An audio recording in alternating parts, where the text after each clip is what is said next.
Identify the initial conditions and variables. The problem provides two separate gas samples, helium, He, and nitrogen, N2, both at a temperature of 0 degrees Celsius, 273 Kelvin, and a pressure of 1.0 atmospheres.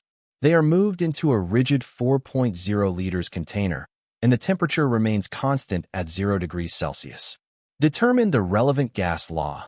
Since temperature and the total number of moles of gas remain constant, Boyle's law, P1V1 equals P2V2, and Dalton's law of partial pressures, P total equals PA plus PB plus dots, are the primary concepts tested. Calculate the partial pressure of helium.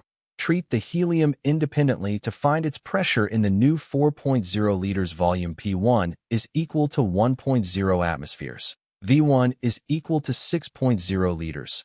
V2 is equal to 4.0 liters, 1.0 atmospheres. 6.0 liters equals pH, 4.0 liters. pH equals 1.5 atmospheres. Calculate the partial pressure of nitrogen.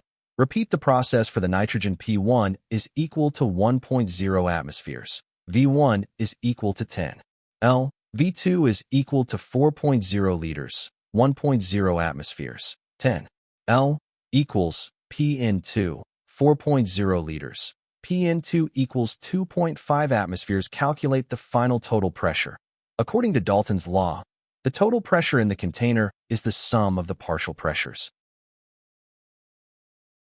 P total equals 1.5 atmospheres plus 2.5 atmospheres equals 4.0 atmospheres. Alternative method. One can also find the total volume at 1 atmospheres first, 6.0 liters plus 10 L equals 16 liters, and then apply Boyle's law to the mixture. 1.0 atmospheres, 16 liters, equals P final, 4.0 liters, which also yields 4.0 atmospheres. The correct answer is option B, 4.0 atmospheres.